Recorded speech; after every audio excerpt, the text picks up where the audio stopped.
আমি একজন Hindu, I am very proud, আমি একজন হিন্দু, আমি গর্ববোধ করি হিন্দু বলে। তাই আপনাদের বলছি সেই হিন্দুত্ববাদ করুন, উঠুন, তৈরি হন, গর্জন করুন, আকাশ বাতাস কাঁপিয়ে দেন। আরে 1946 সালের 16ই আগস্ট কেলকাতাতে হিন্দুদের হত্যা করেছিল গোপাল পাঠা অর্থাৎ গোপাল মুখার্জি, একাই রুখে দিয়েছিল ওই জিহাদিদের। আর আপনারা তাদের বংশধর পারবেন না জিহাদিদের উপর তৈরি হতে, লড়াই করতে, ধর্ম বাঁচাতে। ধর্ম যদি না বাঁচে আপনার বেঁচে থাকা যা, আর আপনার বেঁচে থেকে আপনার মৃত্যু সমান বলে মনে করি। তাই মৃত্যুর ভয় নেই, আজ নাহলে কাল আমাদের মৃত্যু হবে। অন্তত সেই জায়গা তৈরি করব, মনে থাকবে, পরিচয় হবে, আবার আসবো, আবার আসবো। 26 সালের পরে যদি বাংলায় হিন্দু সরকার না হয়, রামনবমী হবে, তো পূজা হবে, অনুষ্ঠান হবে। অধিকাংশ জায়গায় যেখানে হিন্দুরা সংখ্যালঘু, সেখানে আমি গেছি, আমরা গেছিলাম পরিষদের সংঘের পক্ষ থেকে। কি করুণ পরিস্থিতি আপনারা জানেন না। এক এক জায়গায় হিন্দুরা ভয়ে, আমার নামখানা ব্লক আপনারা জানেন, সাগরদ্বীপের নামখানাতে একটা কাংড়া বুড়ি বিশালতী পুজো হয়। সাগরদ্বীপের পরে সবচেয়ে বড় অনুষ্ঠান। সেখানে 5-7টা 30টা জিহাদি ছেলে সারা অনুষ্ঠানকে এমন একটা ভয়ঙ্কর পরিস্থিতি করলো, র্যাব নামাতে। একজন মুসলমান ছেলে একটা হিন্দু মেয়েকে দিনের পর দিন দারিকনগর, আমি জায়গাটার নাম বলে গেলাম, আমি আমার ফেসবুকে দিয়েছি, 100 জন লাইক করেছে, 100টা শেয়ার হয়েছে।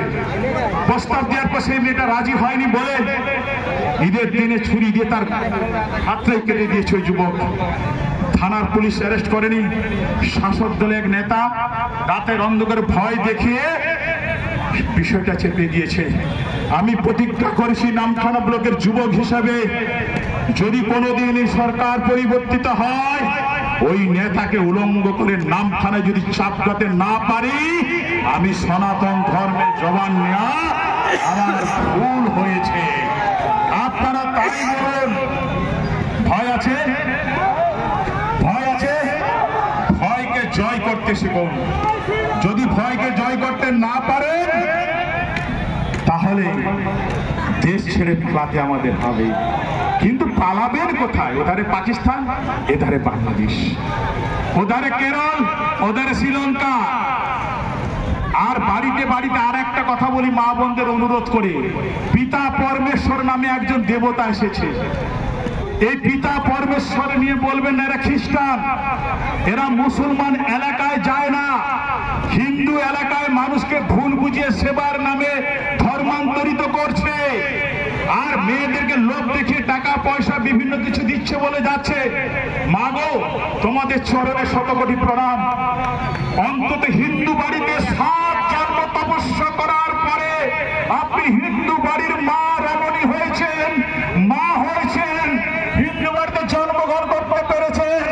একমাত্র হিন্দু সনাতন ধর্ম মাতৃ ধর্মকে সম্মান করেন। তাই আমাদের পথবঙ্গ মাথা মা থাকেন, আর কোন ধর্মকে সেই শিক্ষা দেয় না। এই যেখানে পিতা পরমেশ্বরের নামে বাড়িতে বাড়ি থেকে যাচ্ছে, আপনারা প্রতিবাদ করুন, প্রতিরোধ করুন, মানুষকে বুঝান। আমি সভা শেষ করব, আসবো, দেখা হবে। ভালো থাকবেন, সুস্থ থাকবেন, বাড়িতে বাড়িতে গিয়ে ঐক্যবদ্ধ হন, সবাই সুন্দর থাকবেন। ভারত মাতা কি জয় শ্রীরাম। আর একটা জোরে বলে বলবেন, আকাশ গাতে বলুন জয় জয়।